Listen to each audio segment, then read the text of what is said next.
नमस्कार, मैं हूं रमेश भट्ट। हमारे खास कार्यक्रम रहस्य में आपका स्वागत है। आज के इस एपिसोड में हम पड़ताल करेंगे कोणार्क के सूर्य मंदिर की।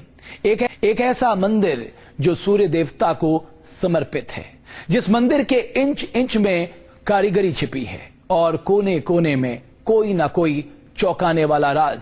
तो कैसा है ये राज और कैसी है ये कारीगरी, चलिए पड़ताल करते हैं। सदियों से करोड़ों लोगों की आस्था के प्रतीक सूर्य देव, एक ऐसे देवता जिनके रोज के आगमन को एक देवता का साक्षात दर्शन माना जाता है। धरती पर नई ऊर्जा का संचार माना जाता है, नई सुबह की शुरुआत माना जाता है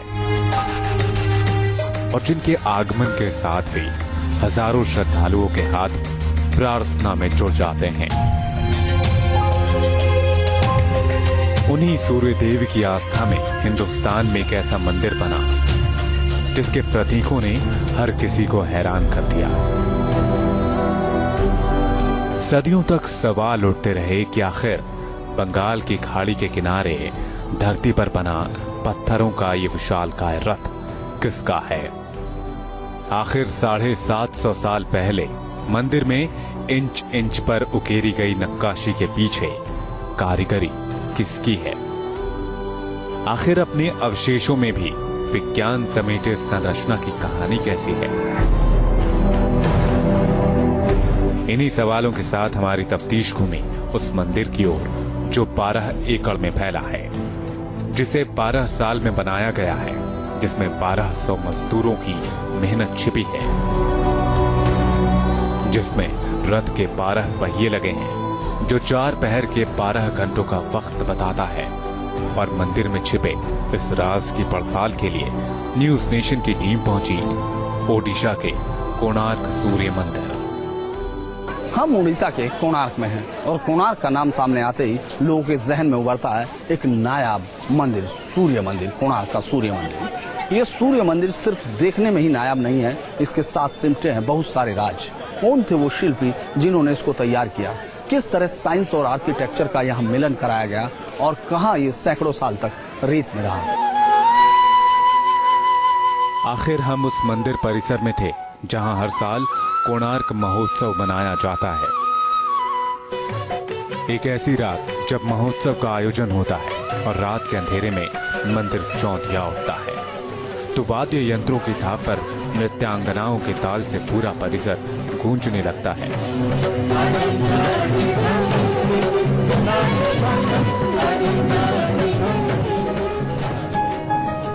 इसी मंदिर में एक राजा की आस्था छिपी है, 1200 मजदूरों की दिन रात की मेहनत छिपी है, इंसान के दिमाग और इत्तेफाक की कहानी छिपी है।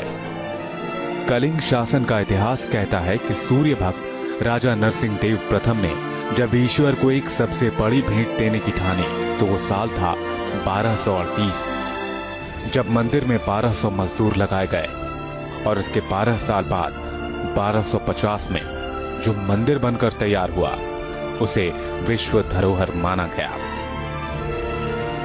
लीजिए, हम हैं कोणार्क के सूर्य मंदिर के परिसर में। ये मंदिर बाहर से देखने पर जितना भव्य लगता है, अंदर आते आते इसको देखकर आपकी हैरानी लगातार बढ़ती जाती है। इस मंदिर को 13वीं सदी में नरसिंह देव ने बनवाया था, जो पूर्वी गंग वंश का शासक था। कहा जाता है कि नरसिंह देव ने कहा था कि 1200 कारीगर 12 साल तक इस मंदिर के अंदर रहकर इस मंदिर को बनाएंगे और उससे पहले कोई बाहर नहीं जाएगा। 1200 कुशल कारीगरों की 12 साल की मेहनत का ये जब सामने नतीजा आया तो दुनिया में कहा जाता है कि इतना खूबसूरत सूर्य मंदिर और कहीं नहीं। कहते हैं कि अगर गंग राजवंश के शासन को पढ़ना हो तो उसकी कहानी लिखी है कोणार्क के सूर्य मंदिर में, जो उड़िया आर्किटेक्चर का बेमिसाल नमूना है, जिसमें महीन से महीन नक्काशी मिलती है तो विशाल से विशाल ढांचा और उस ढांचे में रखी मूर्तियां भी मिलती हैं। जिस मंदिर में जितनी महीन कारीगरी मिलती है उतना ही विशाल संवाद मिलता है। पूर्वी दिशा से जैसे ही आप कोणार्क मंदिर के अंदर घुसते हैं तो आपका सबसे पहले सामना होता है शेरों की एक जोड़ी से। इस शेरों की जोड़ी के साथ ये सिंह द्वार कहलाता है। इसके पीछे नृत्य मंडप और उसके पीछे जगमोहन, और भगवान सूर्य की पहली किरण गर्भगृह में स्थित सूर्य की मूर्ति पर जाकर पड़ती है। शिल्पियों ने इसको इसी तरह बनाया था। इस पूरे मंदिर में अगर हम देखेंगे तो 3 द्वार हैं, एक सिंह द्वार, दूसरी तरफ हाथी का है हाथी द्वार, और एक तरफ अश्व द्वार, यानी तीनों तरफ शक्ति, साहस और पैसे के साथ इन तीनों को जोड़ा गया है। क्योंकि ये एक रथ है, इसीलिए इसमें पीछे की तरफ कोई रास्ता नहीं दिया गया, 3 द्वार इसमें बनाए गए हैं। वो युग था युद्धों का, और उन युद्धों के ही प्रतीक के तौर पर उतारा गया इन शेरों में। मंदिर के मुख्य द्वार पर दिखने वाले 2 शेर, जिन्होंने युद्ध लड़ने वाले 2 हाथियों को दबोच रखा है। लेकिन प्रतीकों का ये संगम यहीं खत्म नहीं होता। शायद आज हाथियों के नीचे देखना भले ही मुमकिन न हो, लेकिन इन हाथियों के नीचे दबे हैं बेबस इंसान। आप इसे प्रार्थना कहें, अभिलाषा कहें, मन्नत कहें या फिर फरियाद, सूर्य देवता में आस्था रखने वाले एक राजा ने ऐसा मंदिर बनवाया। जो मंदिर सूर्य देवता के काल्पनिक रथ के आकार का है, जिस रथ को सूर्य के 7 रंगों की तरह 7 घोड़े खींचते हैं, जिसमें 24 घंटे की दिनचर्या की तरह 24 पहिए लगे हैं, जो पहिए सूर्य की रोशनी से घंटा और मिनट में वक्त बताते हैं, जिस मंदिर में कभी टनों भारी मूर्ति हवा में लटका करती थी, जिस विशालकाय मंदिर का प्राण उसके शिखर में बसता था। और मंदिर के इन राजों से रूबरू होने के लिए हमने सबसे पहले रुख किया उस इतिहास का, जिसने ओडिशा के इस मंदिर को विश्व विख्यात बना दिया, हिंदुस्तान के आश्चर्यों में से एक बना दिया, जो सदियों तक बालू में आकंठ दबा रहने के बाद दोबारा जिंदा हो उठा। हमारे सामने सवाल था कि आखिर ये किसकी कल्पना है जिसने सूर्यदेव की आस्था में एक जटिल संरचना खड़ी कर दी। आखिर वो किसका ज्ञान है जिसने विश्व विख्यात मंदिर की बुनियाद मजबूत कर दी।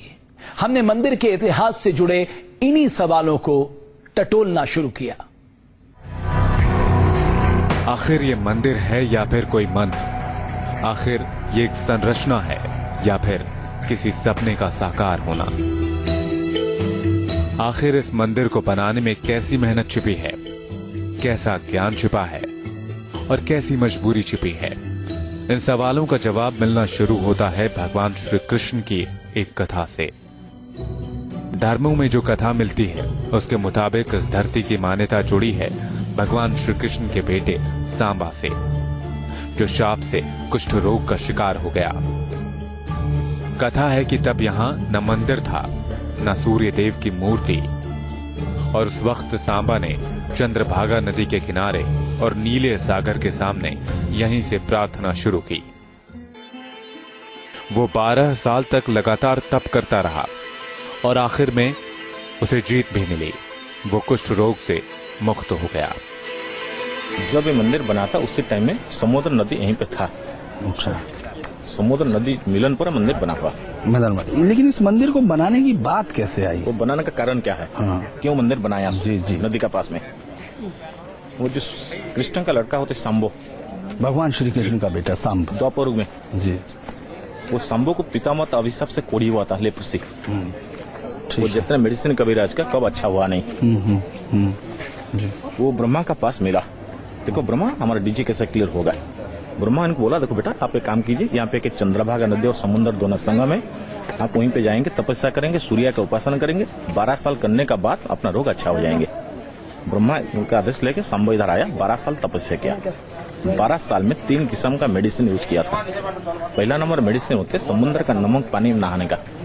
नमक पानी कोड़ी रोग के लिए अच्छा है, स्किन डिजीज के लिए। नंबर 2 मेडिसिन होते हैं सूर्य के उदय प्लेस से होते हैं। जब सूर्य निकलेंगे सुबह, सूर्य का पहला रोशन उनका शरीर में गिरना। नंबर 3 मेडिसिन होते हैं मंदिर के चारों बाजू में ज्यादा नीम का झाड़ है, वो नीम का हवा लगता है उसका शरीर में। तीनों मेडिसिन यूज करके 12 साल कंप्लीट होने का बाद में शंभो उड़ीसा अच्छा हो गया। जो उड़ीसा का राजा थे नरसिंह देव, इन्हीं का माता जी ने सूर्य के पूजक था। इन्हीं का कुछ लड़का उड़का नहीं था। वो सूर्य को पूजा करके नरसिंह को पैदा किया। जब नरसिंह जब बड़ा होकर राजा हो गया 1238 में, उन्हीं का माँ बोला देखो बेटा आप तो अभी उड़ीसा का राजा हो गया, सिर्फ सूर्य का उपासना करके जो कोढ़ी रोग अच्छा हो गया, आप जब एक सूर्य का मंदिर बना देगा नदी का पास में, उड़ीसा का ज्यादा कोढ़ियत में अच्छा होगा, अपना कुछ नाम रहेगा, हमारे कुछ नाम रहेंगे। इसलिए माँ का आदेश ले संभव 12 साल के अंदर में कंप्लीट हुआ बोल के 12 एकड़ जमीन, 1200 कारीगर, 12 साल टाइम देके ये मंदिर को बनाया। अगर जनश्रुतियों को इतिहास का मौखिक सफर माने तो सांबा के 12 साल के तप ने ही कलिंग के राजा नरसिंह देव प्रथम को सूर्य देव का मंदिर बनाने का सपना दिया। नरसिंह देव ने 1200 मजदूर बुलाए और ठीक 12 साल में 12 एकड़ में मंदिर तैयार करने का फरमान सुनाया। एक ऐसा मंदिर जो बलुई पत्थर से बना है, लेकिन जिसमें लगाने के लिए दक्षिण भारत से ग्रेनाइट मंगाया गया। सूर्य मंदिर को 98 फीट ऊंचा बनाया गया और उसमें नक्काशी की गई। नृत्य से आराधना के लिए नट मंडप बनाया गया। मंदिर को ऐसी दिशा दी गई कि सूर्य की पहली किरण नट मंडप से होते हुए गर्भगृह तक पहुंचे। बताया जाता है कि 1200 मजदूरों ने 12 साल में पूरा मंदिर तैयार कर लिया, लेकिन आखिरी दिन तक 52 टन का चुंबक छत तक नहीं पहुंचा सके। सभी के सर पर मौत का साया मंडराने लगा। 1200 मजदूर अपनी बलि दिए जाने की उल्टी गिनती गिनते रहे। कहा जाता है कि मुख्य वास्तुकार विशु मोहराना के 12 साल के बेटे धर्मपद मोहराना ने रात के अंधेरे में छिपकर अपने पिता का अधूरा काम पूरा किया। उसने 52 टन का चुंबक मंदिर के टॉप पर पहुंचाया, मंदिर की संरचना पूरी की, फिर ये सोचकर समुद्र में कूदकर खुदकुशी कर ली कि अगर राजा को 1201 मजदूरों का हाथ होने का पता लगा तो सारे के सारे लोग मारे जाएंगे। 1200 कारीगर देखा, जो सुबह से राजा को पता चलेगा 12 साल का बच्चा किया, 1200 कारीगर को मार देंगे। 1201 हो गया, वो बोला था 1200 कारीगर को, 1201 हो गया।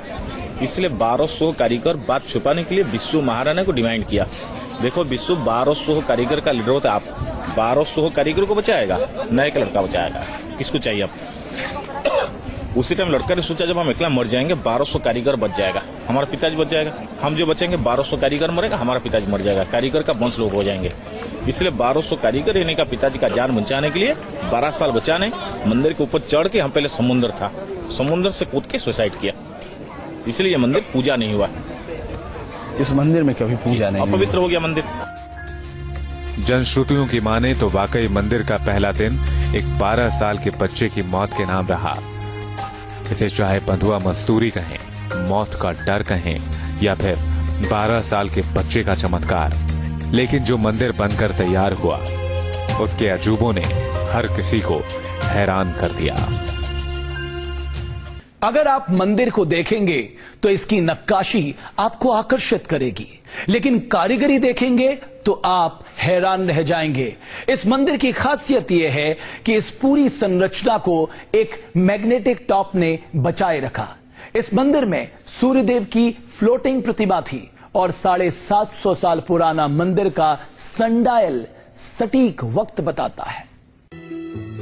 इस मंदिर में राजा नरसिंह देव प्रथम की कल्पना छिपी है। इस मंदिर में मुख्य आर्किटेक्ट विशु मोहराना की कारीगरी छिपी है। इस मंदिर में एक चमत्कार की कहानी छिपी है जिसने पूरे मंदिर को दिव्य और भव्य बना दिया। कहते हैं कि मंदिर में नट मंडप सबसे पहले बना, जहां नृत्य के जरिए सूर्य देव की पूजा की जाती थी और उसी नट मंडप से होकर सूर्य की पहली किरण सूर्य देव की प्रतिमा पर पड़ती थी। कहते हैं कि सूर्य देव की प्रतिमा में बीचों बीच हीरा जड़ा था, जिस पर रोज कुछ मिनटों तक सूर्य की पहली किरण पड़ती थी और हीरे की चमक से गर्भगृह जगमगा उठता था। इस वक्त हम जहाँ खड़े हैं गर्भगृह में, ये सूर्य की शाम के वक्त की मूर्ति है। यानी इसमें यहाँ अगर हम देखें तो तीनों पहर की तरह से उस तरफ जो सूर्य की सुबह की मूर्ति, यानी जब जन्म होता है उस वक्त की मूर्ति है। बीच में जब आप युवावस्था में होते हैं उस वक्त की मूर्ति, और ये उस वक्त की मूर्ति जब आप सूर्यास्त यानी शाम के वक्त जब सूर्य अपने घर जाना चाहते हैं तो उस वक्त। इसीलिए तीनों मूर्तियों के अगर आप सिर्फ चेहरे को देखें तो आप ये समझ पाएंगे कि उन शिल्पियों ने किस तरह से काम किया था। कहते हैं कि मंदिर की मुख्य कारीगरी उसके टॉप में छिपी थी। जिसे दधिनौती कहा जाता है। कहते हैं कि दधिनौती को ही तैयार करने में 1200 कारीगर हार गए। पूरा मंदिर तैयार हो गया और दधिनौती को तैयार करने के लिए सिर्फ 12 घंटे का वक्त बचा था। दधिनौती पर 52 टन का चुंबक स्थापित करना था, जो नामुमकिन था।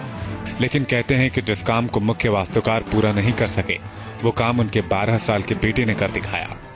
दावा किया जाता है कि एक रात चुपचाप वास्तुकार के बेटे ने टॉप को तैयार किया और 1201 मजदूरों के आंकड़े को छिपाने के लिए टॉप से कूदकर ही खुदकुशी कर ली। कहते हैं कि पूरे मंदिर की मजबूती उसी दधिनौती में छिपी थी, जिसका चुंबक लोहा लगी दीवारों को खींचता रहता था और उसी चुंबक के दम पर भगवान सूर्य की मूर्ति गर्भगृह में तैरती रहती। एक ऐसी कल्पना जो वास्तुशिल्प में शायद ही कहीं उतारी गई हो। ये वो वक्त था जब कलिंग सूर्य भक्त था, सूर्य परिवार का भक्त था और मंदिर में सूर्य देव की पत्नी संध्या और छाया को भी जगह दिया गया था, जिस पर सूर्य देव की पहली छाया पड़ती थी।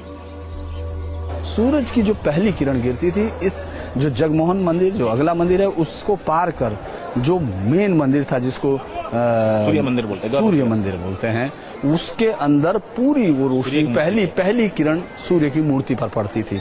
हर एक मंदिर के लिए कोई ना कोई रीजन था, कोई ना कोई उन्होंने कुछ दिया है। इसमें क्या ये पत्नियों को समर्पित या किस लिए मंदिर का कार्य? सूर्य जब ये होता ना, सूर्य का पत्नी का मंदिर बोलते हैं इसको, छाया और संज्ञा। तो उस मंदिर की छाया इस तरफ गिरता था। अच्छा, अभी नहीं गिरता, अभी तो टूट गया मंदिर। इस मंदिर में एक राजा ने मानो सूर्य को साधने की हर मुमकिन कोशिश की और उन कोशिशों का ही एक नतीजा है सन डायल यानी सूर्य घड़ी।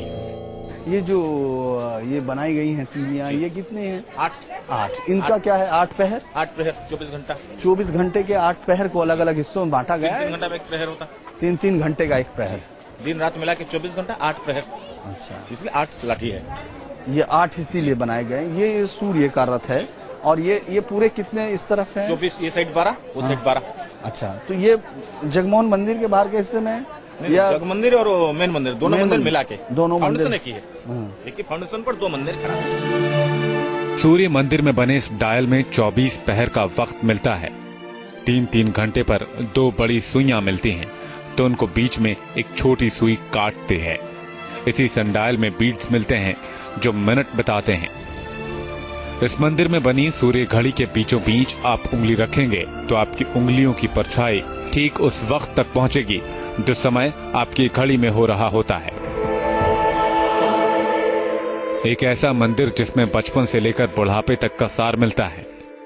आदमी का 3 स्टेज होते हैं। हाँ। बच्चा, जवान, बूढ़े। हाँ। सबसे नीचे वाला आप देखेंगे 4 बजे हाथी घोड़ा, बच्चा लोग देखने के लिए। अच्छा, ये नीचे हाथी घोड़ा बनाया है और ये पहिया से पीढ़ा तक ऑल एरोटिक्स कामसूत्र खजुरा टाइप। एक ऐसा मंदिर जिसमें जीवन चक्र से लेकर ईश्वर की आराधना तक मिलती है।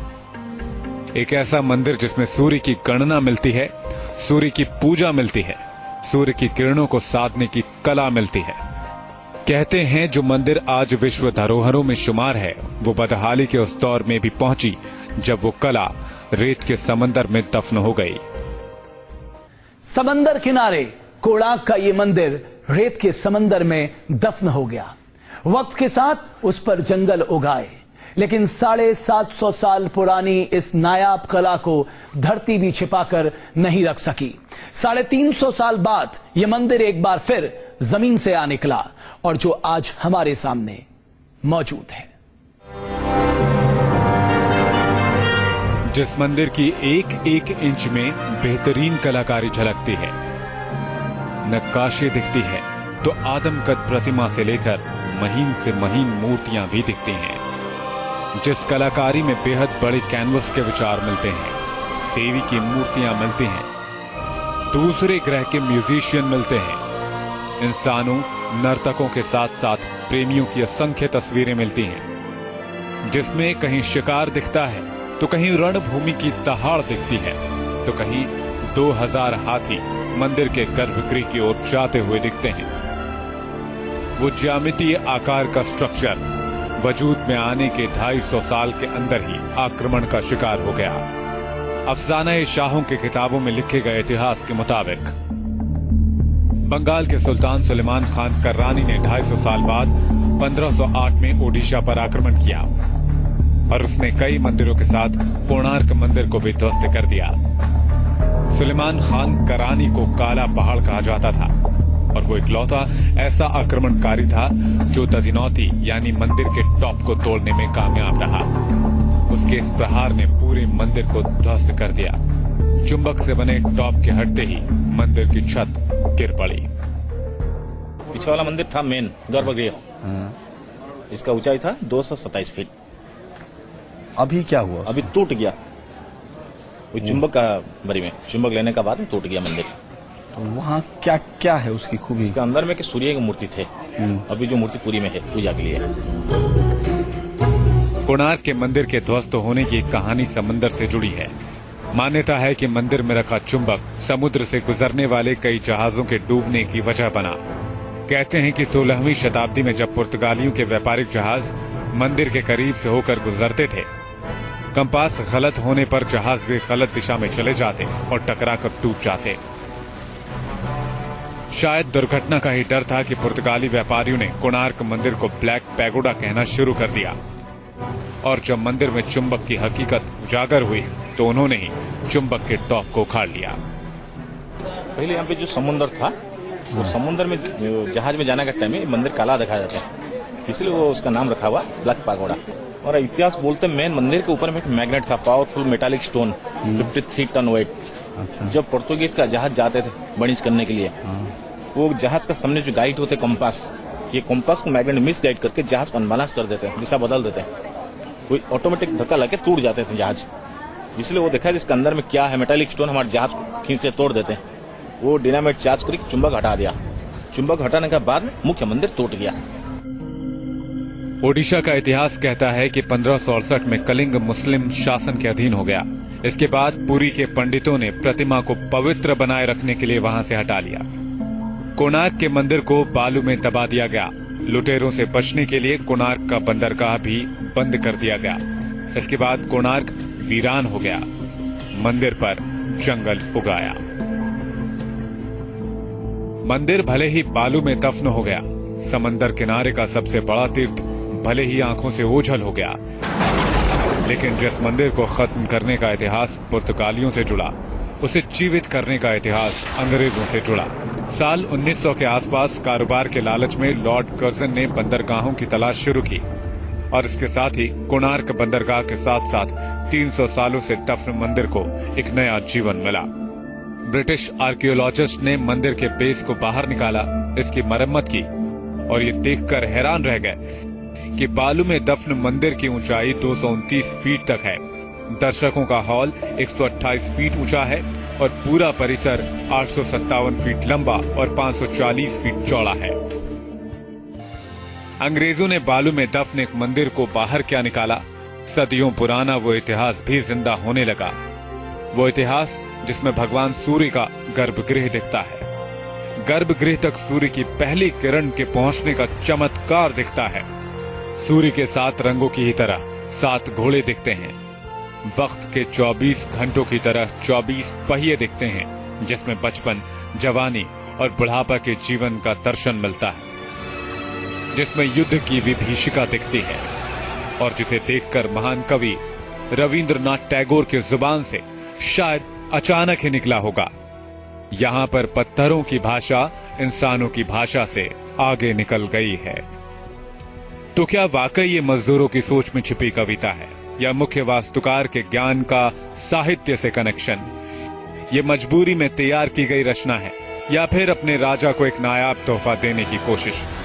कोई नहीं जानता कि जब इंसान की क्षमता का एक दायरा होता है तो पत्थरों को एक के ऊपर एक रखने की कौन सी तरकीब निकाली गई। कोई नहीं जानता कि पत्थरों के 5 लेयर में बने मंदिर में जोड़ नजर क्यों नहीं आते। कोणार्क का ये सूर्य मंदिर ऐसे कई राज समेटे हैं जो वास्तुकला का नया अध्याय खोलता है।